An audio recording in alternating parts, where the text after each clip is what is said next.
ഒന്ന് യോഹന്നാൻ 2-ാം അധ്യായത്തിൻ്റെ 2-ാമത്തെ എപ്പിസോഡിലേക്ക് നമ്മൾ കടന്നിരിക്കുക. അതുകൊണ്ട് പ്രിയമുള്ളവരെ, ഈ യോഹന്നാൻ അപ്പോസ്തലൻ്റെ ഈ പ്രസ്താവന വളരെ ശ്രദ്ധേയമാണ്. എന്താണ് നാം പറഞ്ഞത്? എൻ്റെ കുഞ്ഞുങ്ങളെ, നിങ്ങൾ പാപം ചെയ്യാതിരിക്കാൻ ഞാൻ നിങ്ങൾക്ക്. ഒരുത്തൻ പാപം ചെയ്തുവെങ്കിലോ നീതിമാനായ യേശുക്രിസ്തുവിൻ്റെ കാര്യസ്ഥൻ നമുക്ക് പിതാവിൻ്റെ അടുക്കലുണ്ട്. അപ്പം നാം പാപം ചെയ്താൽ പാപത്തിന് ഇനി ശിക്ഷയുണ്ട്. നാം പുതിയ നിയമസഭയാ, നാം പാപമോചനം പ്രാപിച്ചവരാ, പാപത്തിൽ നിന്ന് വിടുതൽ പ്രാപിച്ചവരാ, പാപത്തിൽ നിന്ന് സ്വാതന്ത്ര്യം പ്രാപിച്ചവരാ. എങ്ങനെ ഈ പാപത്തിൽ സ്വാതന്ത്ര്യം പ്രാപിക്കുന്നത്? ഈ പറഞ്ഞു വരുമ്പോൾ ഒത്തിരി കാര്യങ്ങൾ പറയേണ്ടതായിട്ടുണ്ട്. ഈ പാപത്തിന് എങ്ങനെ സ്വാതന്ത്ര്യം പ്രാപിക്കുന്നത്? നിങ്ങൾ ആരോടെങ്കിലും ഒന്ന് ചോദിച്ചു നോക്കി, ഈ പാപത്തിന് എങ്ങനെ സ്വാതന്ത്ര്യം? ആരും പറയത്തില്ല. അത് സിംഹഭാഗം ആൾക്കാരും പറയത്തില്ല. എൻ്റെ അഭിപ്രായത്തിൽ പാസന്മാർ പോലും പറയാൻ സാധ്യതയില്ലെന്നാണ് എനിക്ക് തോന്നുന്നത്. കാരണം 25 വർഷം എനിക്കറിയത്തില്ല അതിനെക്കുറിച്ച്. നിങ്ങൾ പാപത്തിലെ ദാസന്മാരായിരുന്നുവെങ്കിൽ നിങ്ങളെ പഠിപ്പിച്ച ഉപദേശരൂപം ഹൃദയപൂർവ്വം അനുസരിച്ച് പാപത്തിൽ സ്വാതന്ത്ര്യം പ്രാപിച്ച് നീതിക്ക് ദാസന്മാരായി. അപ്പോൾ എങ്ങനെയാണ് പാപത്തിൽ സ്വാതന്ത്ര്യം പ്രാപിക്കുന്നത്? റോമാലേഖനം അതിൻ്റെ 6-ാം അധ്യായത്തിലെ ശ്രദ്ധേയമായ വാക്യം ഞാൻ നിങ്ങളുടെ ശ്രദ്ധയിലേക്ക് കൊണ്ടുവരികയാണ്. ഇതെപ്പോഴും നമ്മൾ പഠിക്കുകയും പഠിപ്പിക്കുകയൊക്കെ ചെയ്യുന്ന കാര്യങ്ങളാണെങ്കിൽ പോലും പലർക്കും വേണ്ട രീതിയിൽ ഇതിനെക്കുറിച്ചുള്ള ഗ്രാഹ്യമില്ലാതിരിക്കുന്നു. സ്തോത്രം സ്തോത്രം. ഞാൻ അതിൻ്റെ 6-16 മുതൽ വായിക്കുന്നു.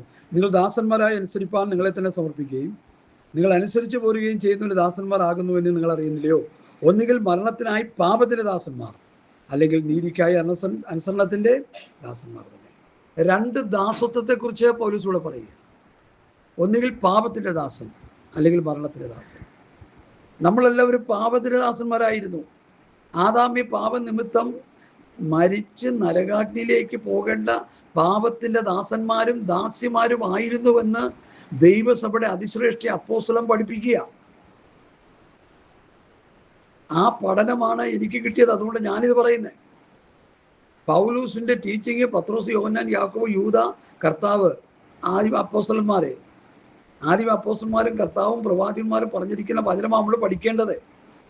ഒരു പാസ്റ്റർ നിങ്ങളെ പഠിപ്പിക്കുമ്പോൾ ഈ പറഞ്ഞ രീതിയിലുള്ള വചനങ്ങളല്ലെങ്കിൽ അതുകൊണ്ട് വലിയ ഗുണമൊന്നുമില്ല. സമയം 3.5 മണിക്കൂർ പോകും, പാസ്റ്ററിൻ്റെ സ്വത്രാഴ്ചയും കിട്ടും, നമുക്ക് സമയം പോയി കിട്ടും, അവസാനം നമ്മൾ നരകത്തിലും പോയി വീഴും. അതിനാ സാധ്യത ഏറെ. ഈ ഭാഗം നിങ്ങളൊന്ന് ശ്രദ്ധിക്കേ. നിങ്ങൾ ദാസന്മാരായി അനുസരിപ്പാൻ നിങ്ങളെ തന്നെ സമർപ്പിക്കുകയും നിങ്ങൾ അനുസരിച്ച് പോരുകയും ചെയ്യുന്നവർ ദാസന്മാരാകുന്നു എന്ന് അറിയില്ലയോ? ഒന്നുകിൽ മരണത്തിനായി പാപത്തിൻ്റെ ദാസന്മാർ, അല്ലെങ്കിൽ നീതിക്കായി അനുസരണത്തിൻ്റെ ദാസന്മാർ. ലോക ജനതയെ 2ആയിട്ട് ഇവിടെ തരംതിരിക്കുക. ദൈവസഭയിലുള്ളവർ പാപത്തിൽ സ്വാതന്ത്ര്യം പ്രാപിച്ച് നീതിക്ക് ദാസന്മാരായവർ, മറ്റത് പാപത്തിൻ്റെ ദാസന്മാരായി തുടരുന്നവരെ, ലോകത്തിലെ സകല മനുഷ്യരും, ദൈവസഭ ഒഴികെ മറ്റെല്ലാവരും. അങ്ങനെ പഠിക്കണം. അത് ഈ കാര്യങ്ങൾ കാര്യകാരണ സഹിതം പഠിക്കുമ്പോഴാണ് നമുക്കതിൻ്റെ മനോഹാരിത മനസ്സിലാകുന്നത്. ലോകത്തിലെ മനുഷ്യനെ 2ആയിട്ട് തരംതിരിച്ചിരിക്കുന്നു. റോമാലേഖനം 8-ാം അധ്യായത്തിൻ്റെ 2-ാം വാക്യം ഒന്ന് വായിച്ച്. റോമർ 8:2. അവിടെ ഒരു വലിയ പ്രയോഗം പൗലോസ് പറയുന്നുണ്ട്. സ്തോത്രം. റോമർ 8:2. ഹല്ലേലൂയ. ജീവന്റെ ആത്മാവിൻ്റെ പ്രമാണം എനിക്ക് അപ്പം ജീവന്റെ ആത്മാവിൻ്റെ പ്രമാണം എനിക്ക് പാപത്തിൻ്റെയും മരണത്തിൻ്റെയും പ്രമാണത്തിൽ നിന്ന് ക്രിസ്തുയേശുവിൽ സ്വാതന്ത്ര്യം വരുത്തി. ഏതായി ജീവന്റെ ആത്മാവിൻ്റെ പ്രമാണം? അതാ പഠിക്കേണ്ടത്. ഞാൻ നിങ്ങളോട് സംസാരിച്ച വചനങ്ങൾ ആത്മാവും ജീവനുമാകുന്നു. അപ്പം കർത്താവിൻ്റെ പഠിപ്പിക്കലാണ് ജീവന്റെ ആത്മാവിൻ്റെ പ്രമാണം. മോചന പ്രമാണത്തിന് അതില്ല. 2 കൊരിന്ത്യർ 3 ഞാൻ എപ്പോഴും പറയുന്ന ഭാഗങ്ങളാണിത്. കൊല്ലുന്ന പ്രമാണം, മരണത്തിൻ്റെ പ്രമാണം, ശിക്ഷാവിധിയുടെ പ്രമാണം, ഇരുട്ടിൻ്റെ പ്രമാണം. 2 കൊരിന്ത്യർ 3-ന്റെ ഒരു 4, 5, 6, 7 വാക്യങ്ങൾ 8 വാക്യം വായിക്കുമ്പോൾ വ്യക്തമായിട്ടിവിടെ കാണാൻ കഴിയും. എടുത്ത് വായിക്കും, ഇപ്പോൾ സമയമില്ല. പഠിക്കണം എന്നൊരു വായിച്ച് പഠിച്ചോളുക. ഇവിടെ പറയുന്നത് ജീവന്റെ ആത്മാവിൻ്റെ പ്രമാണം, യേശു ക്രിസ്തുവിൽ വിശ്വസിച്ചുള്ള അവരുടെ പ്രമാണം. എനിക്ക് പാപത്തിൻ്റെയും മരണത്തിൻ്റെയും പ്രമാണത്തിൽ കിടന്നവർക്ക് ക്രിസ്തുയേശു കൂടി സ്വാതന്ത്ര്യം കിട്ടി. യേശുക്രിസ്തുവിലൂടെ സ്വാതന്ത്ര്യം കിട്ടി. യേശുക്രിസ്തു വിശ്വസിച്ചപ്പോൾ പാപത്തിന് സ്വാതന്ത്ര്യം കിട്ടി. നീതിക്ക് ദാസനായി, നീതിക്ക് ദാസന്മാരായി, ദാസിമാരായി. ഈ ശ്രദ്ധേയമായ പഠനം നമ്മൾ ഗ്രഹിക്കാത്തിടത്തോളം കാലം വേദപുസ്തകത്തെക്കുറിച്ച് നമുക്ക് ഒരു ചുക്കും അറിയാത്തവരായിപ്പോയി. ഇന്നത്തെ ക്രൈസ്തവ ഗോളം സത്യവേദ പുസ്തകത്തിൻ്റെ പ്രമാണങ്ങൾ വേണ്ട രീതിയിൽ ഗ്രഹിക്കാൻ കഴിയാത്തവരാണെന്ന് പറഞ്ഞാൽ അത് സത്യമാണ് എന്ന് ഞാൻ പറയുന്നതിൽ തെറ്റില്ലെന്നാണ് എൻ്റെ ധാരണ. 6 ആ ഭാഗത്തിലേക്ക് വരട്ടെ. നിങ്ങൾ ദാസന്മാരായി അനുസരിപ്പാൻ നിങ്ങളെ തന്നെ സമർപ്പിക്കുകയും നിങ്ങൾ അനുസരിച്ച് പോരുകയും ചെയ്യുന്നതിൽ ദാസന്മാരാകുന്നു എന്നൊന്നും അറിയുന്നില്ലയോ? ഒന്നുകിൽ മരണത്തിനായി പാപത്തിൻ്റെ ദാസന്മാർ, പാപം ചെയ്ത് ആത്മമരണത്തിലേക്ക് പോകുന്ന പാപത്തിൻ്റെ ദാസന്മാരെന്ന് ലോകത്ത് കിടക്കുന്ന മനുഷ്യരിലെല്ലാം. അല്ലെങ്കിൽ രണ്ടാമത്തെ എന്താ? അല്ലെങ്കിൽ നീതിക്കായി അനുസരണത്തിൻ്റെ ദാസന്മാർ. ആരായി നീതിക്ക് അനുസരണത്തിൻ്റെ ദാസന്മാർ? എന്നാൽ നിങ്ങൾ പാപത്തിൻ്റെ ദാസന്മാരായിരുന്നു എങ്കിലും, ഇവിടെ പ്രത്യേകം ശ്രദ്ധിക്കാം, പാപത്തിൻ്റെ ദാസന്മാരായിരുന്നു എങ്കിലും നിങ്ങളെ പഠിപ്പിച്ച ഉപദേശ രൂപം ഹൃദയപൂർവം അനുസരിച്ച് പാപത്തിന് സ്വാതന്ത്ര്യം പ്രാപിച്ച് നീതിക്ക് ദാസന്മാരായി തീർന്നു. അപ്പോൾ ഈ പാപത്തിന് സ്വാതന്ത്ര്യം പ്രാപിക്കുന്നത് എങ്ങനെയാണ്? പഠിപ്പിച്ച ഉപദേശ രൂപം ഹൃദയപൂർവ്വം അനുസരിക്കുമ്പോൾ. തല്ലിപ്പഠിപ്പിക്കുകയല്ല ചെയ്യുന്നത്, ഹൃദയപൂർവ്വം അനുസരിക്കുക. എഫേസ്യ ലേഖനത്തിൽ ഒരു പദപ്രയോഗമുണ്ട്. അതിനെക്കുറിച്ച് ഞാനത് പെട്ടെന്ന് എടുത്ത് നിങ്ങളെ ഗ്രഹിപ്പിക്കാനായിട്ട് കർത്താവിൽ ശരണപ്പെടുന്നു. എഫേസ്യരും ഗലാത്യർ, എഫേസ്യർ. അത് വളരെ ശ്രദ്ധേയമായൊരു പഠനമാണ്. ഹല്ലേലൂയ. മനുഷ്യരെ പ്രസാദിപ്പിക്കുന്നവരെ പോലെ ദൃഷ്ടിസേവയാലല്ല, ക്രിസ്തുവിൻ്റെ ദാസന്മാരെ പോലെ ദൈവ ഇഷ്ടം മനസ്സോടെ ചെയ്തു. ദൈവ ഇഷ്ടം എങ്ങനെ ചെയ്യണം? മനസ്സോടെ ചെയ്യണം. നമ്മുടെ നന്മയ്ക്കാണ്, നമ്മുടെ അനുഗ്രഹത്തിനാണ്, നമ്മുടെ വിടുതലിനാണ്, നമ്മുടെ നിത്യതയ്ക്കുള്ള പ്രവേശനത്തിനാണെന്ന് കരുതി ദൈവ ഇഷ്ടം മനസ്സോടെ ചെയ്യണം. സ്തോത്രം. ദൈവ ഇഷ്ടം മനസ്സോടെ ചെയ്തും മനുഷ്യരെയല്ല കർത്താവിനെ തന്നെ പ്രീതിയോടെ സേവിച്ചും കൊണ്ട് അനുസരിപ്പീൻ. സ്തോത്രം. ഈ വിഷയവുമായിട്ട് ബന്ധപ്പെട്ട് കിടക്കുന്ന ഒരു വിഷയമാണ്. നിങ്ങൾ പാപത്തിൻ്റെ ദാസന്മാരായിരുന്നുവെങ്കിലും നിങ്ങളെ പഠിപ്പിച്ച ഉപദേശ രൂപം ഹൃദയപൂർവ്വം അനുസരിച്ച് ഇതെൻ്റെ ആത്മരക്ഷയ്ക്ക് വേണ്ടിയുള്ളതാണ്, ഇതെൻ്റെ നിത്യതയ്ക്ക് വേണ്ടിയുള്ളതാണ് എന്ന് മനസ്സിലാക്കി അപ്പോസ്തലന്മാർ പഠിപ്പിക്കുന്ന ഉപദേശം ഹൃദയപൂർവ്വം അനുസരിച്ച് പാപത്തിന് സ്വാതന്ത്ര്യം പ്രാപിച്ച് നീതിക്ക് ദാസന്മാരായി തീരുക. അപ്പം നീതിക്ക് ദാസന്മാരായി ദാസിമാരായി തീരുന്നത് എങ്ങനെയാണ്? പഠിപ്പിച്ച ഉപദേശ രൂപം ഹൃദയപൂർവ്വം അനുസരിച്ച് പാപത്തിന് സ്വാതന്ത്ര്യം പ്രാപിച്ച് നീതിക്ക് ദാസന്മാരായി. ഈ യാഥാർത്ഥ്യം മനസ്സിലാക്കാതെ പോയാൽ പാപത്തിന് സ്വാതന്ത്ര്യം പ്രാപിക്കാൻ പറ്റത്തില്ല. പാപം ചെയ്തുകൊണ്ടിരിക്കും. റോമസഭയെ അപ്പോസ്തലൻ ഉപദേശം പഠിപ്പിച്ചു. അതിൻ്റെ 16 റോമർ 16 സ്തോത്രം, ഞാൻ ആ വാക്യം പറയാം. 16 17 വാക്യം.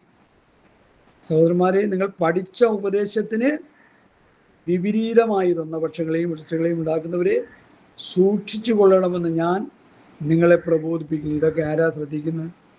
ഈ വാക്യങ്ങളൊക്കെ ആരെങ്കിലും ശ്രദ്ധിക്കാറുണ്ടോ? പാസ്റ്റർമാർ ശ്രദ്ധിക്കാറുണ്ടോ? വിശ്വാസികൾ ശ്രദ്ധിക്കാറുണ്ടോ? ഇല്ല. ഇതൊക്കെ കാറ്റിപ്പറത്തി മുമ്പോട്ട് പോയിക്കൊണ്ടിരിക്കുക.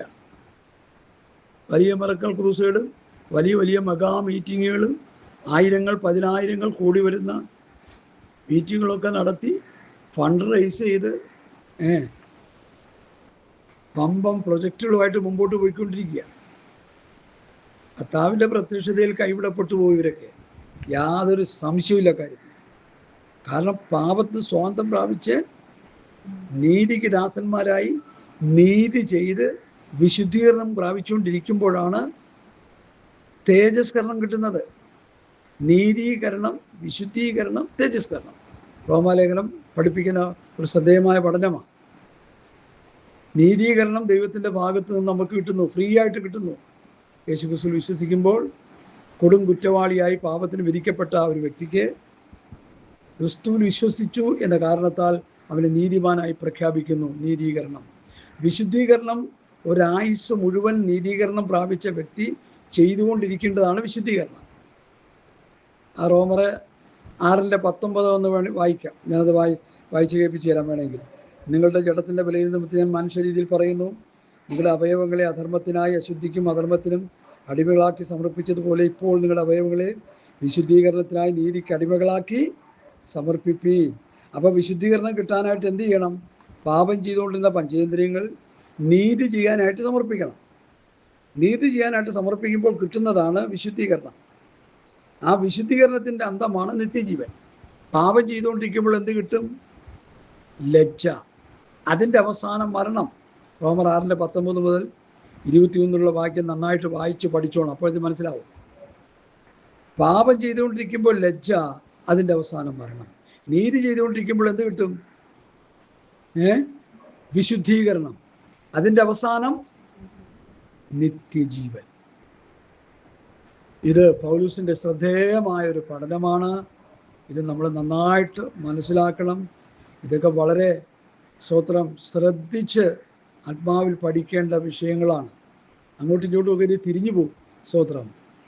പൗലൂസ് എഴുതിയിരിക്കുന്ന ആ ടീച്ചിങ് വളരെ ശ്രദ്ധയോടുകൂടി പ്രാർത്ഥനയോടുകൂടി നമ്മൾ പഠിക്കുമ്പോഴാണ് ഈ പഠനങ്ങൾ നമുക്ക് കിട്ടുന്നത്. അപ്പോൾ പാപത്തിന് സ്വാതന്ത്ര്യം പ്രാപിക്കുന്നത് എങ്ങനെയാണ്? പഠിപ്പിച്ച ഉപദേശരൂപം ഹൃദയപൂർവ്വം അനുസരിച്ച് പാപത്തിന് സ്വാതന്ത്ര്യം പ്രാപിച്ച് നീതിക്ക് ദാസനായി. പാപത്തിന് സ്വാതന്ത്ര്യം പ്രാപിക്കാതിരിക്കുന്നവരാരാണ്? ഉപദേശം പഠിക്കാത്തവർ, സങ്കീർത്തനം വായിച്ച് കേട്ടുകൊണ്ടിരിക്കുന്നവർ, കെട്ടുകഥ, കിഴവിക്കഥ, നിർമ്മിത കഥ, സങ്കല്പകഥ, വല്ലോടത്തൊക്കെ വല്ലവരും പറഞ്ഞതൊക്കെ കേട്ടുകൊണ്ടിരിക്കുന്നവരാണ് പാപത്തിന് സ്വാതന്ത്ര്യം പ്രാപിക്കാതിരിക്കുന്നവർ. പാപത്തിന് സ്വാതന്ത്ര്യം പ്രാപിക്കുന്നവർ അപ്പോസ്തലന്മാർ പഠിപ്പിച്ച ഉപദേശം കേട്ട് അനുസരിക്കുമ്പോഴാണ് പാപത്തിന് സ്വാതന്ത്ര്യം കിട്ടുന്നത്. പാപത്തിന് സ്വാതന്ത്ര്യം കിട്ടുമ്പോഴാണ് നീതിക്ക് ദാസനാകുന്നത്. നീതിക്ക് ദാസനായി കഴിയുമ്പോഴാണ് ശുദ്ധീകരണം കിട്ടുന്നത്. ശുദ്ധീകരണം പ്രാപിച്ചാലാണ് നിത്യജീവനിലേക്ക് പോകുന്നത്. ശുദ്ധീകരണം കൂടാതെ ആരും കർത്താവിനെ കാണുകയില്ല. ഞാൻ ആ വിഷയത്തിൽ നിന്ന് അങ്ങോട്ട് വ്യതിചലിക്കുക. കാരണം ഇങ്ങനെ പറഞ്ഞു പോയാൽ അങ്ങ് പറഞ്ഞ് അങ്ങനെ പോകും. ആ വിഷയമായിട്ട് ഒരു വാക്യം കൊണ്ട് സഭായോഗം അങ്ങ് തീരും. അപ്പം മറ്റുള്ള കാര്യങ്ങളൊക്കെ നമുക്ക് എന്തെങ്കിലുമൊക്കെ ഒന്ന് പഠിച്ച് മനസ്സിലാക്കേണ്ടത്. അതിനുവേണ്ടി ഞാൻ അടുത്ത വാക്യത്തിലേക്ക് കയറുക. സ്തോത്രം. അവൻ നമ്മുടെ പാപങ്ങൾക്ക് പ്രായശ്ചിത്തമാകുന്നു, നമ്മുടേതിന് മാത്രമല്ല സർവ്വലോകത്തിൻ്റെയും പാപത്തിന് തന്നെ. യോഹന്നാൻ സ്നാപകൻ പറഞ്ഞൊരു വാക്യം, സുപ്രസിദ്ധ വാക്യമുണ്ട്, ലോകത്തിൻ്റെ പാപത്തെ ചുമക്കുന്ന ദൈവത്തിൻ്റെ കുഞ്ഞാട്. ലോകത്തിൻ്റെ പാപത്തെ ചുമക്കുന്ന ദൈവത്തിൻ്റെ കുഞ്ഞാട് സാക്ഷാൽ ദൈവപുത്രനായ യേശുക്രിസ്തുവിനെ കുറിച്ചാണ് ആ പറയുന്നത്. യേശുക്രിസ്തുവിൽ വിശ്വസിക്കുന്നവരാണ് പാപമോചനം കിട്ടുന്നത്.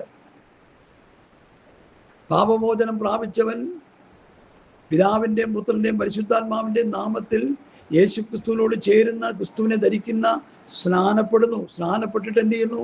വാഗ്ദത്തത്തിൽ പരിശുദ്ധാത്മാവിനെ പ്രാപിക്കുന്നു. പരിശുദ്ധാത്മാവിനെ പ്രാപിച്ചു കഴിയുമ്പോഴാണ് അബ്ബാപിതാവ് എന്ന് വിളിക്കുന്ന പുത്രത്വത്തിൻ്റെ ആത്മാവിനെ പ്രാപിക്കുമ്പോഴാണ് അവകാശികളായി മാറുന്നത്. എന്ത് അവകാശം? ക്ഷയം, പാട്ടം, മാലിന്യമില്ലാത്ത നല്ലൊരവകാശം. ഈ ആഴമേറിയ പഠനങ്ങൾ ഇന്ന് എവിടെയാണ് പഠിപ്പിക്കുന്നതെന്ന് ഞാനിങ്ങനെ സെർച്ച് ചെയ്തുകൊണ്ടിരിക്കുക. കുറച്ച് പേരൊക്കെ ഇങ്ങനെ പഠിപ്പിക്കുന്നുണ്ട്, ഏറെക്കുറെയൊക്കെ പഠിപ്പിക്കുന്നുണ്ട്. അത് കേൾക്കുമ്പോൾ എനിക്ക് വലിയ സന്തോഷമുണ്ട്. കുറച്ച് പേര് കൂടുതൽ പഠിപ്പിക്കുന്നുണ്ട്, കുറച്ച് പേര് കുറച്ച് പഠിപ്പിക്കുന്നുണ്ട്. എൻ്റെ അഭിപ്രായത്തിൽ അപ്പോസ്തലന്മാരുടെ ഉപദേശം ആഴത്തിൽ പഠിച്ച് അത് ആത്മാവിൽ നമ്മൾ പ്രസംഗിച്ചാൽ അത് കറക്റ്റായ ഉപദേശമായിട്ട് കിട്ടും.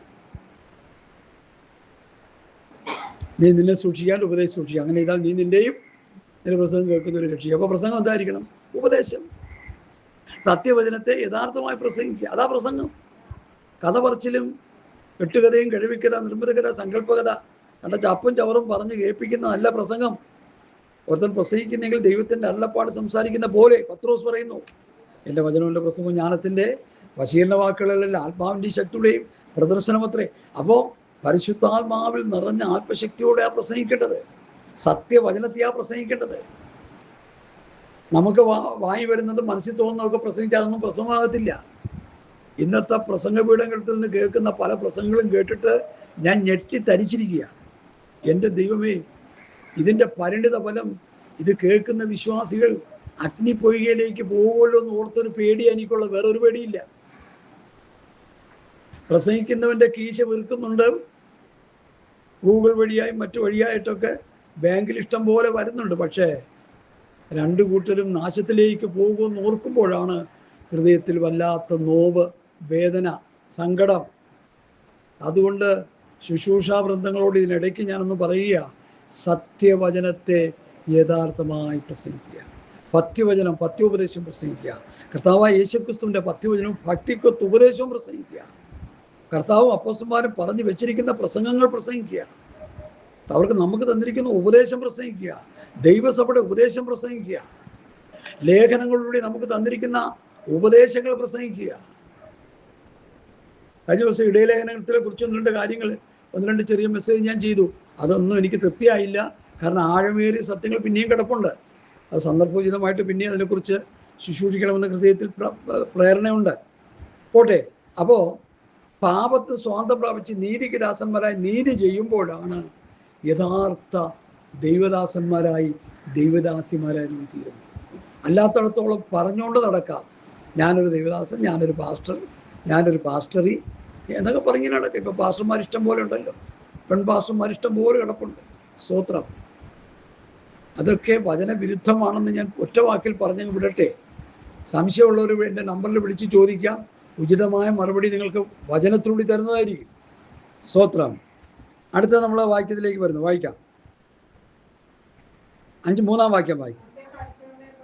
അവൻ്റെ കൽപ്പനകളെ പ്രമാണിക്കുന്നു എങ്കിൽ നാം അവനെ അറിഞ്ഞിരിക്കുന്നു എന്ന് അതിനാൽ അറിയാം. അപ്പോൾ കർത്താവിൻ്റെ കൽപ്പനകളെ പ്രമാണിക്കണം നമ്മൾ. അങ്ങനെ പ്രമാണിക്കുമ്പോഴാണ് അവനെ അറിഞ്ഞിരിക്കുന്നു എന്ന് അതിനാൽ അറിയുന്നത്. അടുത്ത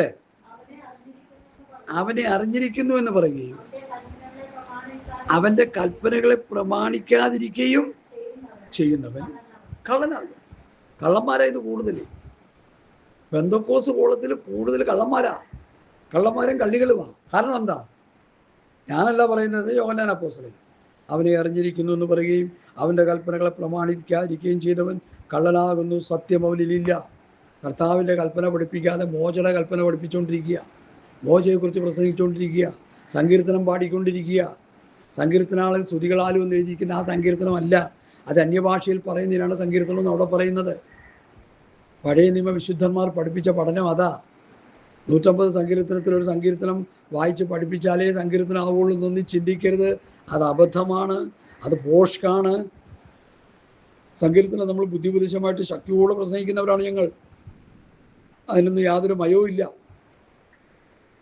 മായവും. കാരണം മയപ്പെടുത്തി പറയേണ്ട സമയം അതിക്രമിച്ചു. ഒരു സമയം ഇപ്പോൾ ഇല്ലെന്നേ.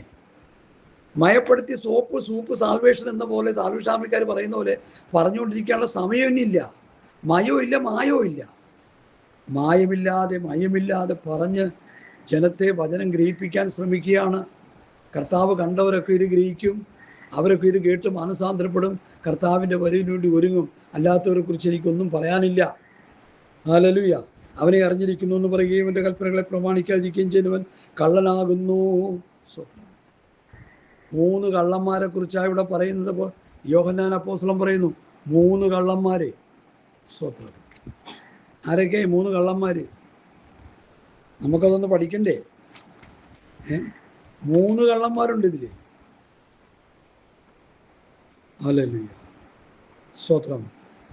1 യോഹന്നാൻ 2:4 നമ്മൾ വായിച്ചു. ഇനി 22-ാം വാക്യം ഒന്ന് വായിച്ചേ. 1 യോഹന്നാൻ 2:22. രണ്ടാമത്തെ കള്ളൻ യേശുവിനെ ക്രിസ്തുവെന്ന് നിഷേധിക്കുന്നവൻ. അവ യേശു ക്രിസ്തുവിൻ്റെ ദൈവത്വത്തെ നിഷേധിക്കുന്നവൻ. യേശുവാണ് ക്രിസ്തു. ഈ ഭൂമിയിൽ വന്ന് യേശുവായിട്ട് ജീവിച്ചു, മരിച്ചടക്കപ്പെട്ട് ഉയർത്തെഴുന്നേറ്റപ്പോൾ യേശു ക്രിസ്തുവായി. യേശു ക്രിസ്തു അഭിഷക്തൻ എന്നും കയറി പാസ്റ്റർമാരെ പറയുന്നത് തെറ്റാണ്. യേശു ക്രിസ്തു മാത്രമാണ് അഭിഷക്തൻ. നമ്മൾ ദൈവത്തിൻ്റെ ഒരു എളിയദാസൻ എന്ന് പറഞ്ഞാൽ മതി. ഇപ്പോൾ കുറേ അഭിഷക്തന്മാർ ഇറങ്ങിയിട്ടുണ്ട്, അഭിഷേക അഗ്നി കൊടുക്കുന്നവർ. ഇതൊക്കെ സാത്താൻ്റെ നമ്പർ 1 തട്ടിപ്പാണെന്ന് ഇനിയെങ്കിലും മനസ്സിലാക്കണം. അഭിഷേകത്തിൻ്റെ അഗ്നിയൊന്നും ആർക്കും കൊടുക്കാനില്ല, ദൈവമാണ് അഭിഷേകം ചെയ്യുന്നത്. അതുകൊണ്ട് എന്നെ കേൾക്കുന്ന പ്രിയപ്പെട്ടവരെ, രണ്ടാമത്തെ കള്ളൻ ആരാന്ന് പറഞ്ഞത്? യേശുവിനെ ക്രിസ്തു അല്ലാതെ നിഷേധിക്കുന്നവൻ കള്ളൻ ആരാകുന്നു. ഇനി അടുത്ത് 1 യോഹന്നാൻ 4:20. 1 യോഹന്നാൻ 4:20 വായിച്ചേ. ആ, കള്ളനാകും, കള്ളനും കൊലപാതകനുമാകും. 3 കള്ളന്മാർ ഇന്ന് സഭയിൽ നിറഞ്ഞു കിടക്കുക. ഈ 3 കള്ളന്മാരായിട്ട് കിടക്കുന്നവർ ഇത് വാക്യം കേട്ടോണം, കേട്ട് മാനസാന്തരപ്പെട്ട് മടങ്ങി വരണം. അല്ലെങ്കിൽ നിങ്ങൾ ദൈവം പാകെ കള്ളന്മാരുടെ ലിസ്റ്റിൽപ്പെട്ടവരാണ്.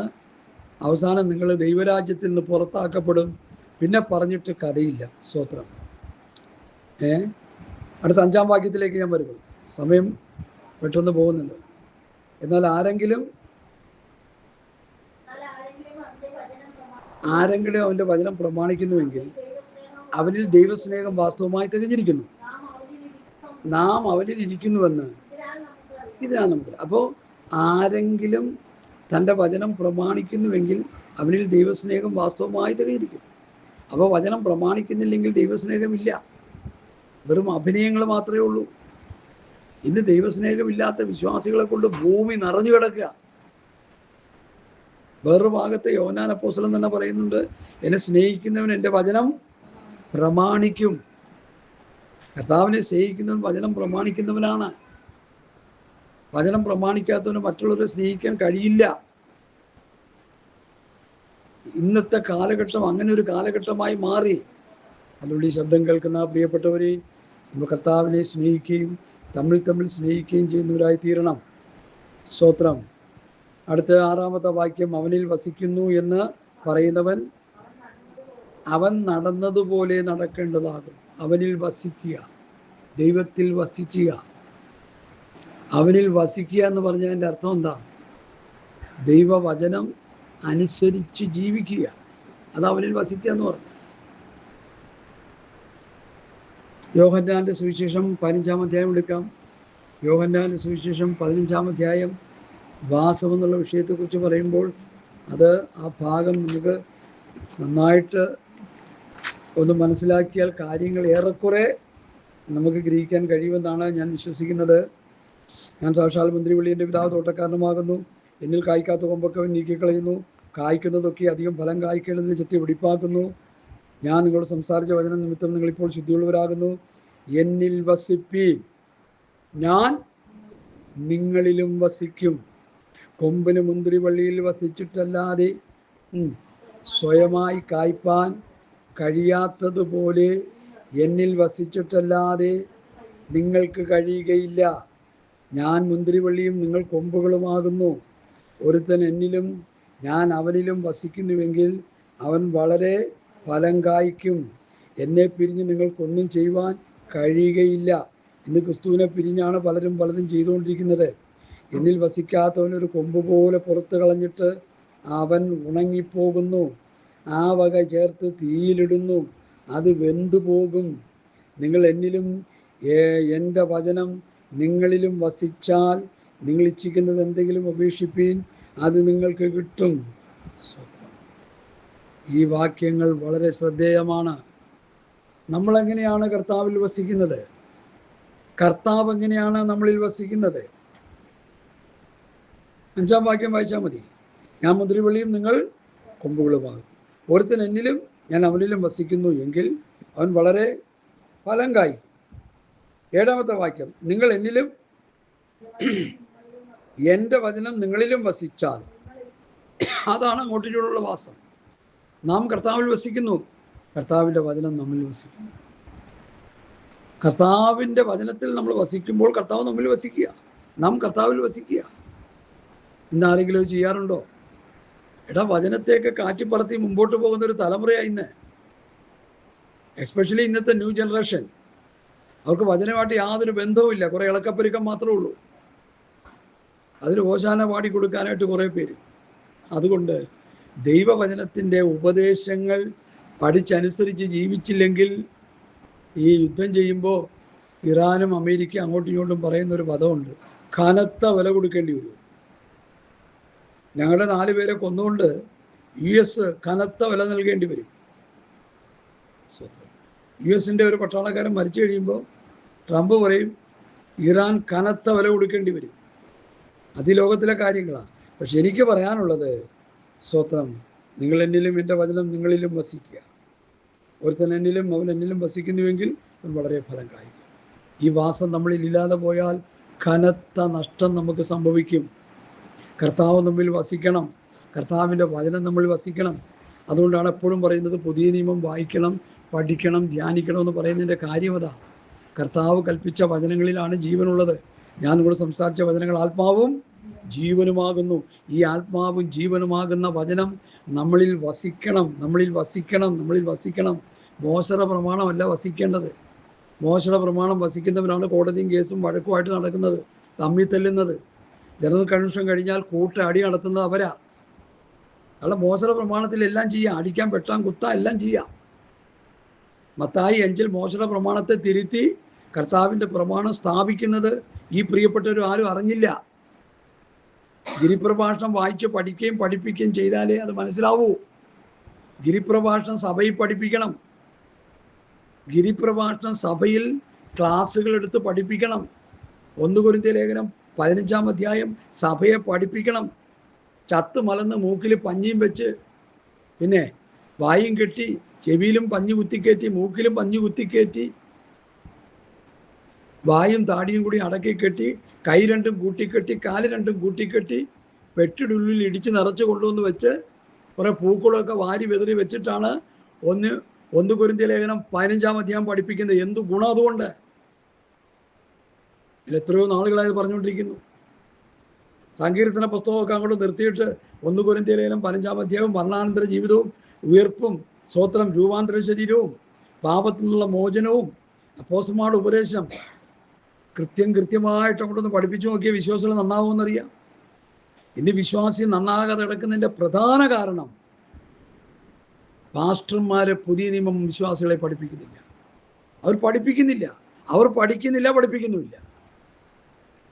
ഒരു പാസ്റ്ററായിട്ട് സഭയിൽ ഇരിക്കുന്നവർക്ക്, എൻ്റെ ഒരു സഹോദരൻ പോയി ചേർന്നേക്കുന്ന ഒരു സഭയിൽ ഒരു പാസ്റ്ററിന് 40,000 രൂപ ശമ്പളം, ഒരു പാസ്റ്ററിന് 50,000 രൂപ ശമ്പളം, ഒരു പാസ്റ്ററിന് 30,000 രൂപ ശമ്പളം. ആയുസിൽ ഒരു ദിവസം വായിക്കുമോ?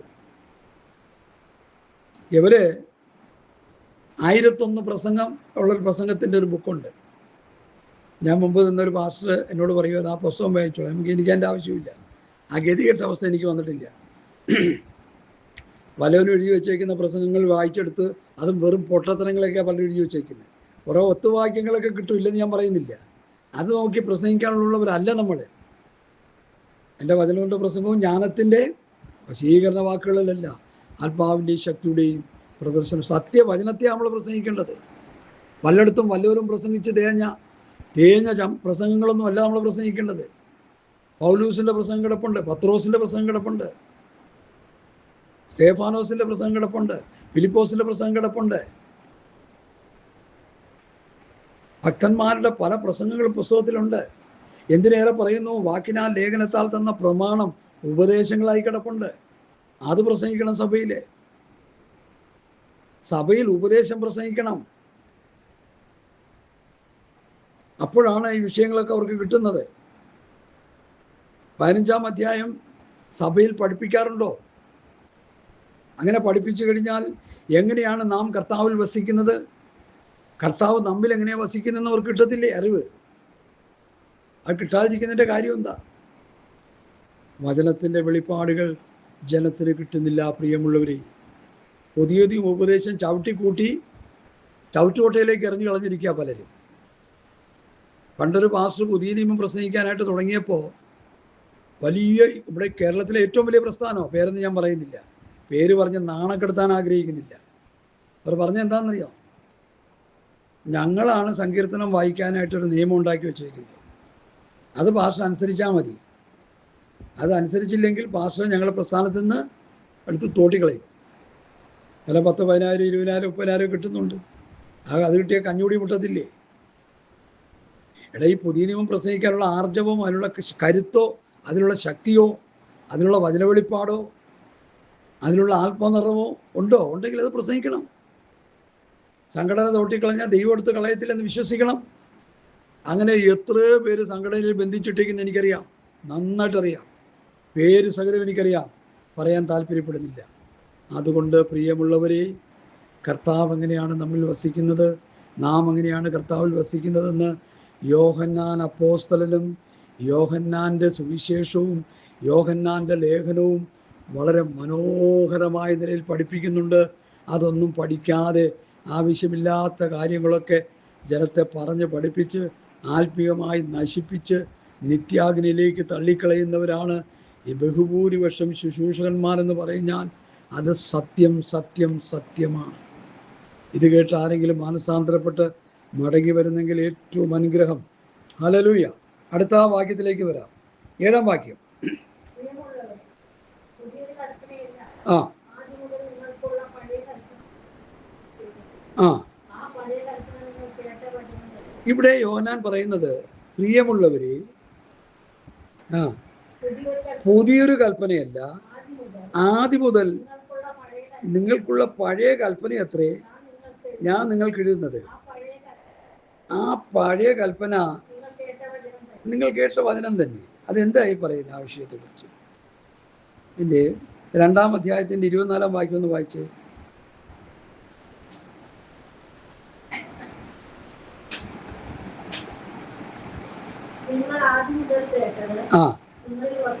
ആദ്യം മുതൽ കേട്ടത് നിങ്ങളിൽ വസിക്കട്ടെ. ആദ്യം മുതൽ കേട്ടത് അത് നിങ്ങളിൽ വസിക്കുന്നു എങ്കിൽ നിങ്ങൾ പുത്രനിലും പിതാവിലും വസിക്കും. 1 യോഹന്നാൻ 3:11 വായിച്ചേ. ഇതൊന്ന് പഠിക്കേണ്ടത് എന്താണെന്ന്. നിങ്ങൾ ആദ്യം മുതൽ കേട്ട ദൂത് നാം അന്യോന്യം സ്നേഹിക്കണമെന്നല്ലോ. അതാ ദൂത്. ഈ ആദ്യം മുതൽ എന്ന് യോഹന്നാൻ പറയുന്നത്, ആദ്യം മുതൽ കേട്ടത് നാം അന്യോന്യം സ്നേഹിക്കുക, ദൈവ സ്നേഹത്തിൽ വസിക്കുക, ദൈവം നമ്മിൽ വസിക്കുക, നാം ദൈവത്തിൽ വസിക്കുക. ഇത് ആദ്യം മുതൽ കേട്ടതാണ്. അതൊരു പഴയ കൽപ്പനയാണ്, പുതിയതാണെന്നൊക്കെ യോഹന്നാൻ പറഞ്ഞ് പഠിപ്പിക്കുമ്പോൾ അതിൻ്റെ ആ കൽപ്പനയുടെ പ്രാധാന്യം എത്ര വലുതാണെന്ന് ഇന്നത്തെ പെന്തക്കോസ്ത് സമൂഹം പലപ്പോഴും മനസ്സിലാക്കിയിട്ടില്ല. ഒരു ന്യായപ്രമാണത്തിലെ വക്താവ് വന്നിട്ട് കർത്താവിനോട് ചോദിച്ചു, കർത്താവേ, ന്യായപ്രമാണത്തിലെ ഏറ്റവും മുഖ്യ കൽപ്പന ഏത് എന്ന് ചോദിച്ചു. അപ്പം എന്തോ പറഞ്ഞു കർത്താവ്? ദൈവമായ കർത്താവിനെ പൂർണ്ണ ഹൃദയത്തോടും പൂർണ്ണാത്മാവോടും പൂർണ്ണ ശക്തിയോടും കൂടി സ്നേഹിക്കണമെന്നുള്ളതും നിന്റെ കൂട്ടുകാരനെ നിന്നെപ്പോലെ തന്നെ സ്നേഹിക്കണമെന്നുള്ളതാകുന്നു ഏറ്റവും വലിയ കൽപ്പന. അപ്പോൾ ന്യായപ്രമാണത്തിലെയും പുതിയ നിയമത്തിലെയും ഏറ്റവും പ്രധാനമായ കൽപ്പന നാം തമ്മിൽ സ്നേഹിക്കണം, കർത്താവിനെ സ്നേഹിക്കണം, തമ്മിൽ സ്നേഹിക്കണം. അപ്പോഴാണ് കർത്താവ് നമ്മിൽ വസിക്കുന്നത്, നാം കർത്താവിൽ വസിക്കുന്നത്.